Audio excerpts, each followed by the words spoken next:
is real. Listen. Hi, I'm Tracy. And I'm Kathy.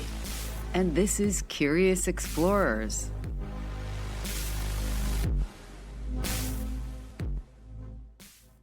Hey, Kath. Hey, Trace. How's it going? It's going well. We're both in our Halloween finery. No, look at that. Oh, look at it. Yours is a cute ghost drinking wine, and mine is a. Well, I thought it was a ghost. It's a jack-o'-lantern, though. Well, mine actually says, you can't see it because it's below the frame, but it says here for the booze, but BOOS. So that's why my ghost is drinking That's wine. cute. That's cute.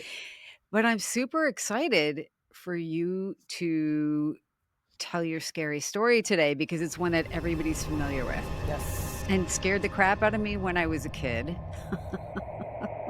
Probably would do it now too. Yeah, I'm not sure I would. I'm not sure I would do it still. I don't. Yeah, I don't think I would. Yeah. But we should let everybody know your story today is about It's about Bloody Mary. Bloody Mary. Dun dun dun. I have to get Don't some say it good the third time. If you say it the third time, she comes for you. If she shows up behind me, I'm out. Zelda and I'm out. She's here too. So I am going to kind of give you the floor because All I'm right. super excited to hear your So rendition. yeah, exactly. This is a rendition because Bloody Mary is a very flexible myth, and Just don't conjure her. yeah, whatever. Yeah, I know. Yeah. So that's it. Don't look in the mirror. Don't go into a bathroom and turn out the lights. Don't do any of that stuff. But without further ado, all right. This is called The House with the Polished Mirror. They called it the Willow Room because the wallpaper had pale branches printed on a gray field, and if you walked past the door too quickly, it looked like rain. The house itself was older than its paint admitted. 2 stories, salt box back, a narrow stair that made furniture move like a puzzle. It was the kind of place listing photos work hard to convince you is cozy, which is realtor for the ceilings were built to keep the heat low and the dead company closer. The new owners did it up the way people do when they want bookings: ceramic mugs that say SIP, a framed map with the town circled in red thread, blankets in a tasteful pile. There was an enamel sign on the door that said, "Please leave the house as you found it." You cannot say that they didn't warn you. The mirror in the Willow Room was original. That's what the owners told themselves when they decided not to haul it out with the rest of the heavy things. It was a beveled rectangle in a black painted frame with a line of small carved rosettes along the top rail. The kind of detail you notice once and file it away is an interesting problem for your duster. The glass had that old water look from certain angles, like a pond on a windless morning. If you stood directly in front of it, it loved you. If you leaned away, it forgot you existed. The first review that mentioned the mirror wasn't upset about it. 5 stars, the guest wrote. Great town, comfy bed. Only thing, the bedroom mirror is wavy. Cool effect, though. They attached a photo. In it, a young woman in a yellow sweater smiles. In the pane of the glass, her mouth is already closed. You'd think glitch, compression, a moment borrowed from the second before. People believe all kinds of things that cameras can do. The next review came from a couple who signed off with a flame emoji and a maple leaf. Loved the porch. Note for the host, the mirror in the Willow Room should be cleaned. It looks polished, but there's like a film on it. And then they edited the review and removed that line. But they left the stars. Hosts latch onto the stars and ignore the edits. Bookings are math more than they are hospitality. The owners sent their cleaner a polite ping.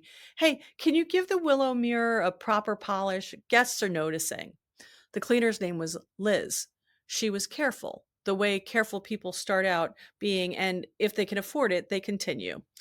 She took a fresh bottle from the supply closet and a cloth that hadn't been washed with towels.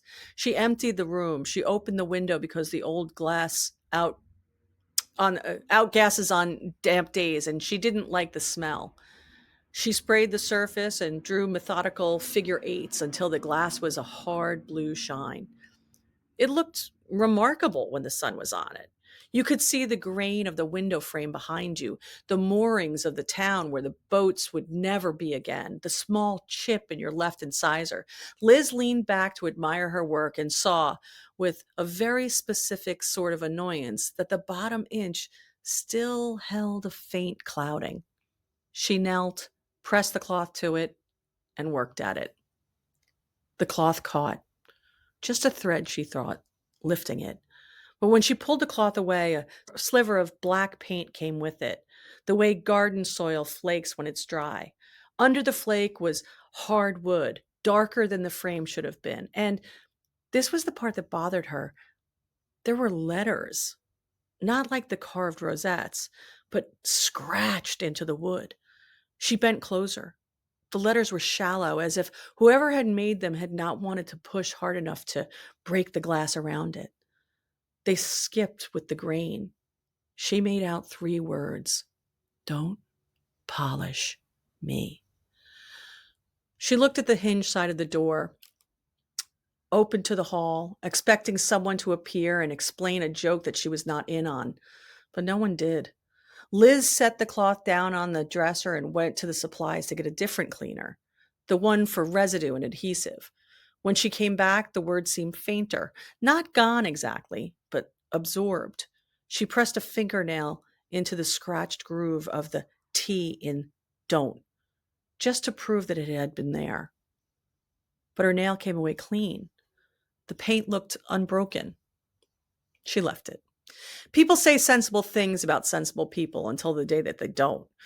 2 weeks later, someone who took great photos wrote a long review about the town's crab shack and the way the fog touched the streetlights like a hand.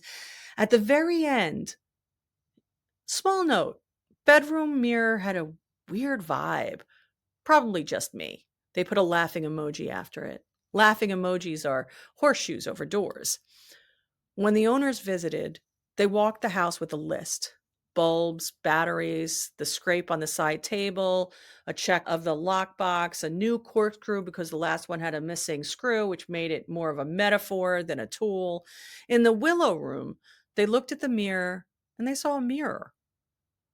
The wife, co-owner, she would say, correcting anyone who tried to shrink her, opened her makeup bag to double check the light in the glass. "It's perfect," she said. He agreed because there was nothing else to do. And they went to the diner. In the morning, she found a line of gray on her cheek. It looked like ash. She wiped it away and forgot about it until she opened the closet to put the extra blanket on the shelf and saw, pressed into the wood of the mirror's side frame, a small, neat column of vertical scratches. 5, then a gap, then 5. Tally marks. She touched them and a few specks of paint clung to her skin. She didn't tell her husband. It felt childish to say it out loud. The mirror has marks as if someone kept track of something. She closed the closet and went on with her day. The house rented well. There was a weekend with a book club and too much wine. There was a midweek stay with a man who described himself as a consultant and left the towels rolled like animals the way cruise ships do, as if he believed his money could disguise the fact that he lived alone. In March, a family of 4 came in during a storm. The power went out. They took pictures of the kids holding flashlights and posted them with the caption, "Pioneer living, LOL." The morning after the outage, Liz came in to reset the clocks, clear the evidence of sugar, and in the Willow Room, the window was open a few inches. The screen bowed out by the wind. On the inside of the glass of the bedroom mirror, there was a fogged oval the size of a face. You've seen how breath does that. What you haven't seen is breath that can stay. She pressed the back of her hand to the mirror, cold. She wiped the oval away with the corner of her shirt. It returned, like a stain coming back up through paint. She left it because what else do you do with something that the house insists on keeping? Small things at first. A guest left hair in the sink longer than her hair, darker than anyone's in the group photo on the counter. Someone said that they woke up to the closet door ajar, but that's what closet doors do. The curtain in the willow room made a dry tapping noise some nights. Mice, said the owner, already reaching for traps. Mice don't leave knuckle prints in dust precisely at the height of your heart. The owners hired a handyman to take the mirror down. He put a folded blanket on the dresser to protect the glass and popped the back off, expecting screws, expecting weight. The backing looked newer than it should have, thin board tacked in with bright staples. He levered it up and turned the frame over. The inside of the frame had no paint. The wood was bare. Along the lower rail in the raw were letters scratched by something sharper than a nail and less obedient than a knife. They were not neat. They were urgently legible. Ask Mary. If you need to know, ask Mary. If you think you want to see, ask Mary. If you can't help yourself, ask Mary. Don't polish me. He called the owner in. They stood over the frame like it was telling them their fortune. Some weird antique dealer thing, he offered, because men in old houses say things like that to keep the air friendly. The owner was thinking about refunds. She looked at the glass, propped face down on the blanket. Through the hole where the backing had been, she could see the back of the silvered sheet. It was dull. There were faint smears, the handprint kind, as if someone had leaned their weight there from the wrong side. Just flip it, she said. New backing, fresh paint. People see what they want. When the handyman lifted the glass back into the frame, the fog oval caught the light. For a second, it looked like an eye opening, and then it was just glass. They hung it back up. Bookings stayed good. There's no moral in revenue. If you're listening for an old lady with a cackle, you'll be disappointed. The house wasn't theatrical. It was efficient. It waited. The group that found it were not children, and their drinks had lids. 4 women who used to work at the same place until one of them didn't. They had a list, thrift stores, a particular bakery, a beach that they all used to go to in late spring when work felt endless and the water was just too cold. They were good to the house. They wiped down the counters after making pasta. They folded their blankets. They joked about the mugs with sip on them, and they drank from them anyway. And they slept as if they'd earned it. And on the second night, something about the room felt late. Not the clock, the room. A time that was after whatever time the clock said. They weren't scared. They were bored. It's a slippery slope. One of them, the one who had efficiently folded her marriage and put it into the trunk of her car, stood in front of the mirror and tilted her head. In the glass, her hair looked a little longer. She lifted her hand and moved it left to right. A letter on an air page. Her reflection's hand moved with her. She smiled with one corner of her mouth, and so did the other her. Do you remember that stupid game, she said, not looking away, where you were supposed to call her? She didn't say the name, and you notice that I haven't either. You turn off the lights, another said. You spin 3 times, you say it. You don't actually have to spin, a third said, because there's always one who knows the rules. It's not real, the last one said, because sometimes she needed it to not be real in order to sleep, and sleeping had been a problem this year. It is a mistake to think that rules are about belief. Rules are about attention, and attention can be currency. They laughed it down to size. They left the light on, and then one of them said the name once. Not daring, another laughed after. Stop, said the divorced one too quickly. It's stupid. They brushed their teeth. They put on the T-shirts that they pack for these trips, the old ones from concerts or charity walks that never leave the drawer at home. Again, the room felt late. The curtain tapped.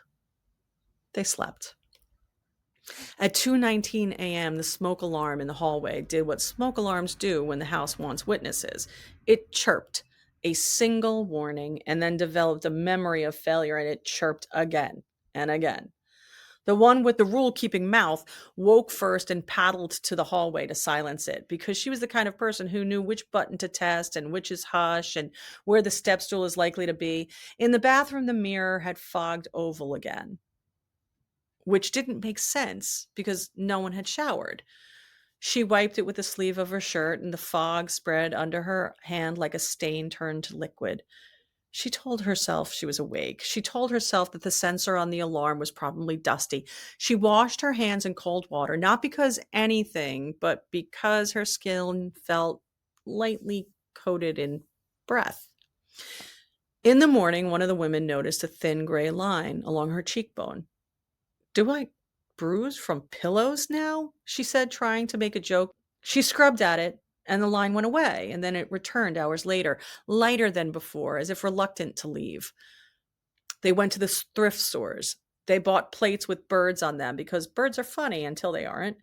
They went to the bakery that closes at 2 and they were too late, and then they charmed their way back into a bag of leftover rolls because kindness floats around some people like pollen.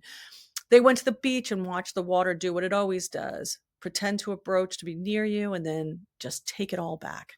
And that night, they pulled the chain on the lamp by the mirror without thinking, and the room went dim, and the mirror was darker, a rectangle in the dark. The one who had said the name once found herself saying it again, like finishing the last bite of someone else's dessert. The third time is not a third thing, it's a contract. Nothing screamed, no light broke, the tapping on the curtain stopped. They all felt it. Because people who have slept all in the same room before can feel things in the shape of the air. They didn't look at the mirror. They did not make eye contact with the absence. They turned the light back on like normal people and invented reasons to look anywhere else. One of them checked her phone. One of them pretended that she had to move her bag. One of them stood perfectly still as if she might not be counted if she did not add to the motion. What happens next is always summed up as nothing by the kind of people who have never been alone with a promise. In the morning, the mirror was clean, clean in a way of things that have been emptied. The tally marks on the side frame were gone. The fogged oval was not visible. The women packed without chatter. They left the key in the lockbox and texted a thank you and tipped the cleaner because they were the kind of people who do that. One of them stopped in the hallway to take a photo of the enamel sign about leaving the house as you found it. On her camera roll, the sign appeared twice in the same photo. It was amusing. She deleted one, and the other went with it.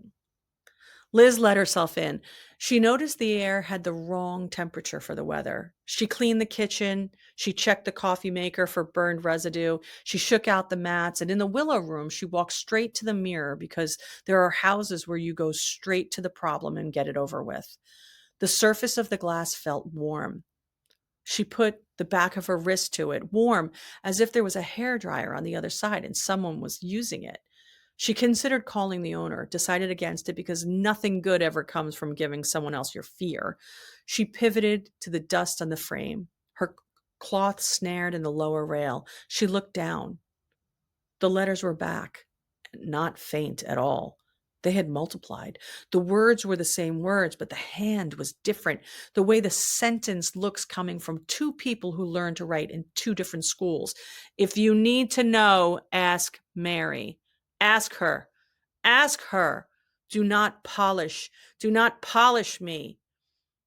There was a new line after these, cut deeper, as if the tool had been harder or the hand stronger. She is already here. Liz did something that she hadn't done in a long time. She left a light on in the room that she was finished with. The owner came in that afternoon. She stood a careful distance from the mirror, the way you stand when you're not giving in to a superstition and also not poking it in the eye. "We're replacing it," she said to the person on the phone, who could be described as the more anxious of the two. "It's antique. It's a liability. Someone will cut themselves or write a ghost story about us. We'll tell the listing it's an upgrade." The handyman returned with a new mirror ordered from a catalog. Nickel frame, modern lines, a model name that sounded like a perfume. He took the willow room mirror down and, for reasons he could not have been able to articulate, laid it face up on the bed, not face down on the blanket the way you're supposed to. The glass looked ordinary.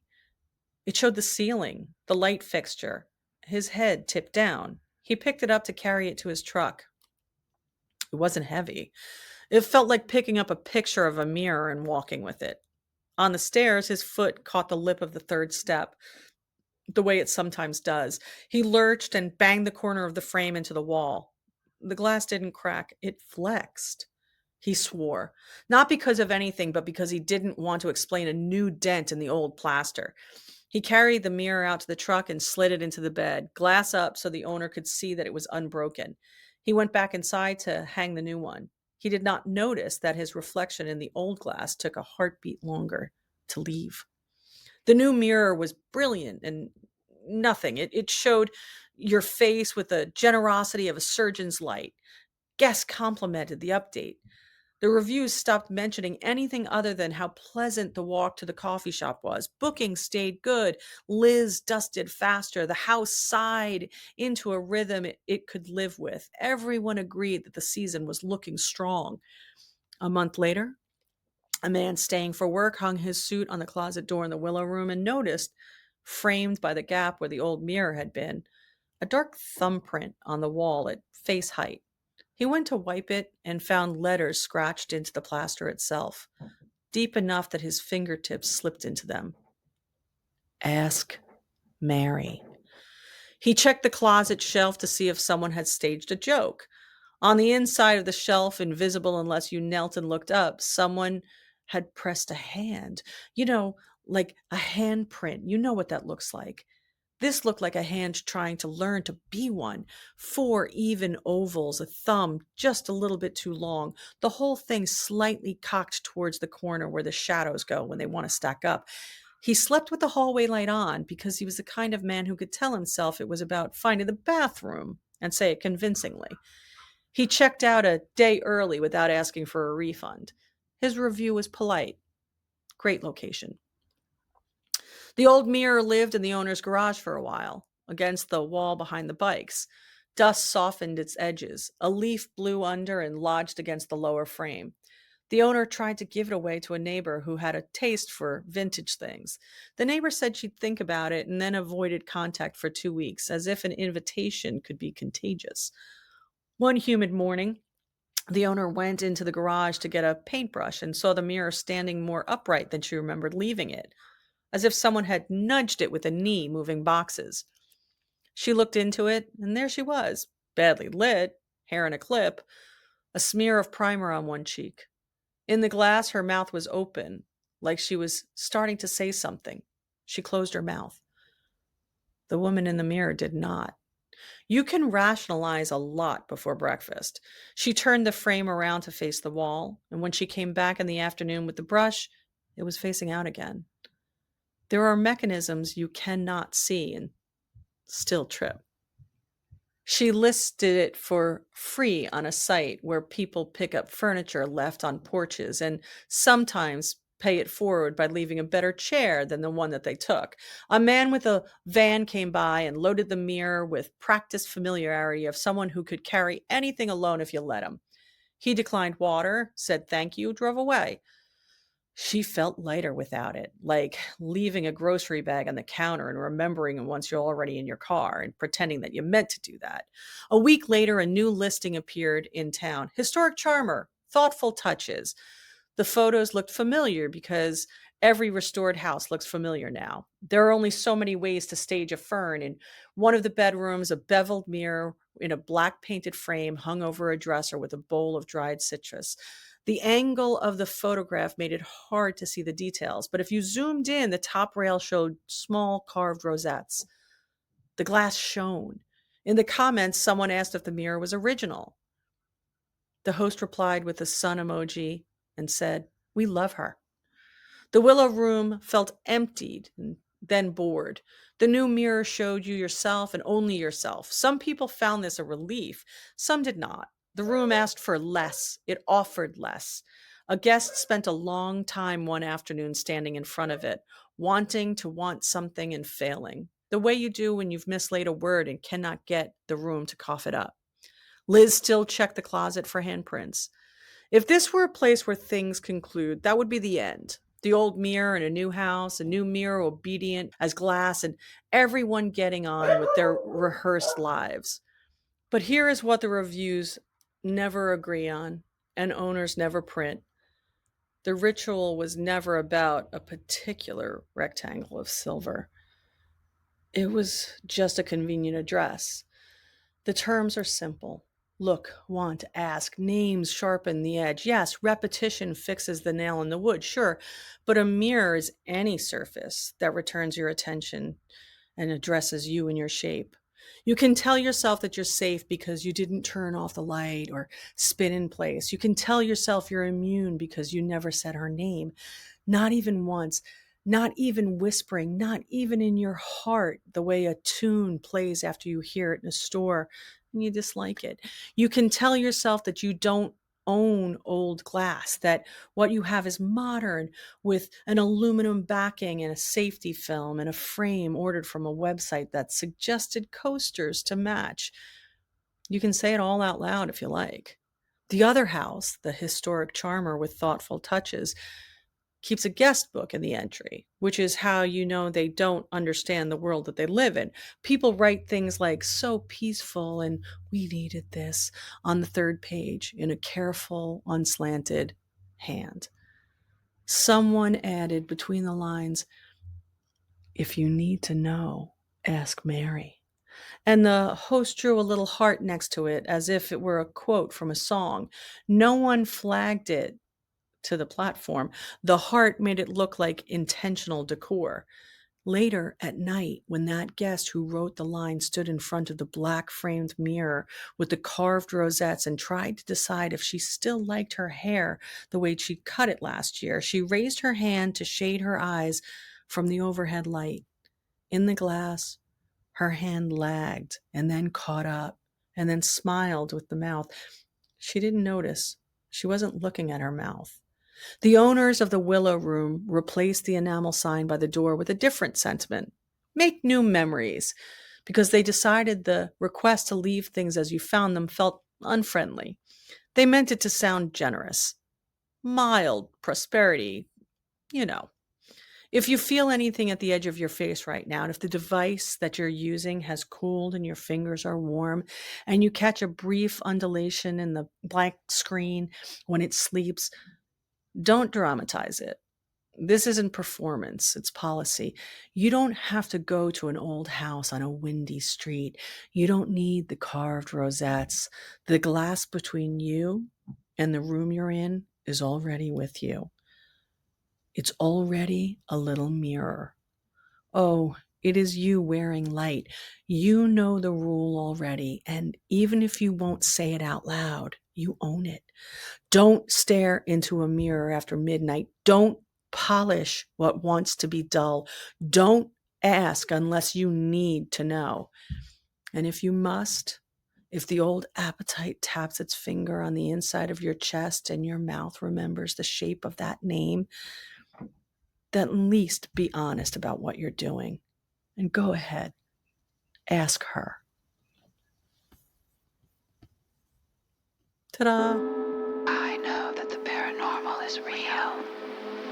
Listen. You've just listened to the Curious Explorers podcast with the Kathy Kelly and Tracy Stein. If you enjoyed the episode, remember to like, share, follow, leave us a comment, let us know what you think. And of course, until next time, stay curious.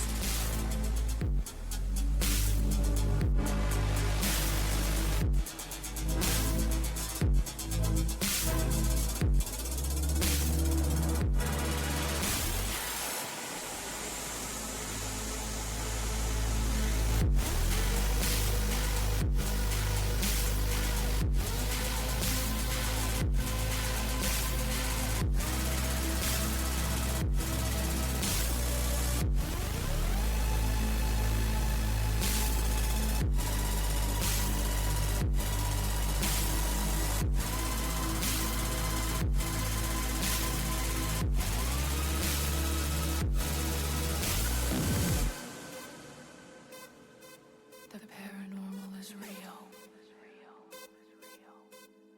It is real. The paranormal is real. Is it? The paranormal is real. It is real.